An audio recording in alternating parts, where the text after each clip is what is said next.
নমস্কার, কেমন আছেন সবাই? আশা করি সবাই খুব খুব খুব ভালো আছেন।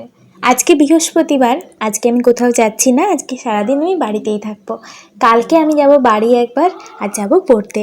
এখন সকালবেলা বাজে এখন 6:30টার মতো। আমি ঘুম থেকে ওঠার পর এখন চা বসিয়েছি, চা হচ্ছে, আর তারপর একটু পড়াশুনো করছিলাম। পড়ে উঠে আমি মুড়ি খাবার জোগাড় করছি, ও চলে এসেছে। আর দেখলাম ও আজকে একটু গজা আর মালপোয়া এনেছে। আর তারপর দুপুরবেলা রান্না বান্না আমি বসিয়ে দিলাম। আজকে আমি সমস্ত রান্না বান্না করলাম, যদিও মশলাপাতি পনির ভাজা থেকে শুরু করে সমস্ত কিছুটাই মা করে দিয়েছে, বাকি যতটুকু আছে আমি করে নেব। আজকে বানাচ্ছি সজনে ডাঁটার তরকারি, পনিরের ঝোল, চাটনি এবং হবে ডাল। তো এখন আমি সজনে ডাঁটার আলুগুলো ভেজে নিচ্ছি, তারপর তুলে রাখবো। আর এখানে আমি বেগুন, কাঁচকলা আর বেগুন, কাঁচকলা, সজনে ডাঁটা এগুলো সব ভেজে নিলাম। আমি সন্ধ্যের দিকে ভয়েস ওভার করছি, হঠাৎ ও চলে এলো, সেই জন্য গুলিয়ে ফেলছিলাম। যাই হোক, এখন একটু ফাঁকের দিকে এলাম, দেখবেন একটা জিনিস দেখাই আপনাদের। এটা সেই জামরুল গাছটা যেটা আপনাদের মকর সংক্রান্তির সময় দেখিয়েছিলাম। এই গাছটায় তখন ছোট ছোট ফুল দিয়েছিল, আর এখন একটু বড় হয়েছে ফুলের সাইজটা। ও বলল এই ফুলগুলো সব থোকা থোকা হবে। আমি বলছিলাম একটা ফুল যদি এত বড় হয় তাহলে বাকি ফুলগুলো কি করে থাকবে। ও তখন বলল যে এগুলো থোকা থোকা হয়। আমি কখনো এটা সামনের থেকে দেখিনি। ও এর আগের বছর ফটো পাঠিয়েছিল আমাকে, কিন্তু ফটোতে কি আর সেভাবে বোঝা যায় বলুন। আপনাদের আজকে একবার লেবু গাছটাও দেখাবো। লেবু গাছটায় না অসংখ্য লেবু ধরেছে, একটা ডালে অনেকগুলো করে কুড়ি এসেছিল। আর তারপর দেখলাম লেবুও হয়েছে। আর এই ফুলটা পুরোটাই একদম জুঁই ফুলের মতো দেখতে। আগে জুঁই ফুল আমি কত ভালোবাসতাম। আমাদের একটা জুঁই গাছ ছিল জানেন, অনেক ফুল হতো জুঁই গাছটাতে।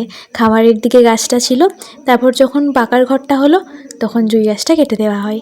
এখন আর জুঁই গাছটা নেই, তবে এখন বেলা ফুলের গাছ আছে। কি সুন্দর গন্ধ দেয় ফুলটা।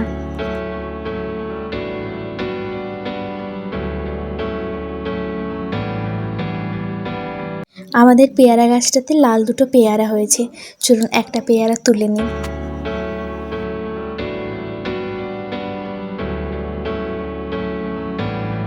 একটা পেয়ারা তুলে নিলাম। এই পেয়ারাগুলো না দারুণ খেতে লাগে, খুব মিষ্টি হয় এগুলো।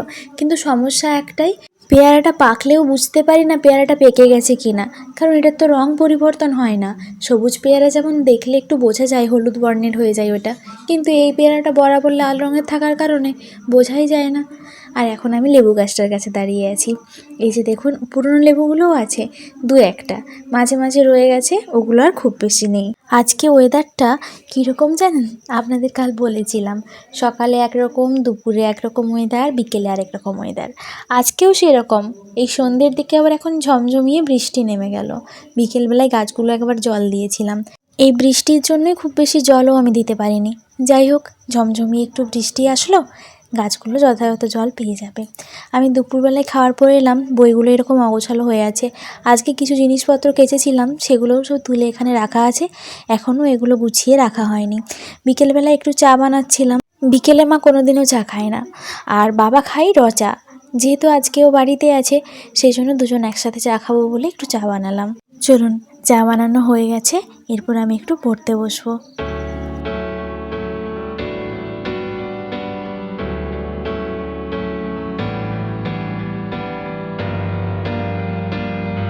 রুমে চলে এলাম। আপনাদের কালকে বলেছিলাম অ্যালবামের একটা ছবি দাদুর সাথে আমার বের করেছি, ওটা আজ দেখানোর কথা ছিল। চলুন দেখাই আপনাদের। অ্যালবামের এই ছবিটা, আপনাদের এই ছবিটার কথাই বলছিলাম আমি।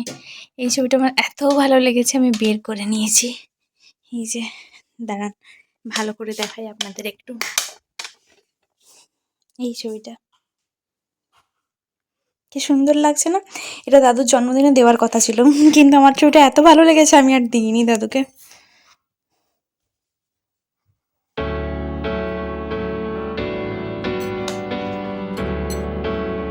ঝমঝমিয়ে বৃষ্টি হচ্ছে বাইরে, একটু ইচ্ছে করলো চাউমিন খেতে, সেই জন্য এখন বাড়িতেই বানিয়ে নিচ্ছি একটুখানি চাউমিন। চলুন তাহলে আজকের ব্লগটা এখানেই শেষ করছি। আপনারা সকলেই ভীষণ ভালো থাকবেন। কালকে বাড়ি যাব, কালকে বাড়ি গিয়ে কী করি না করি সমস্ত কিছুটাই আপনাদের সাথে শেয়ার করব। তাহলে চলুন আজকের ব্লগটা এখানেই শেষ করছি।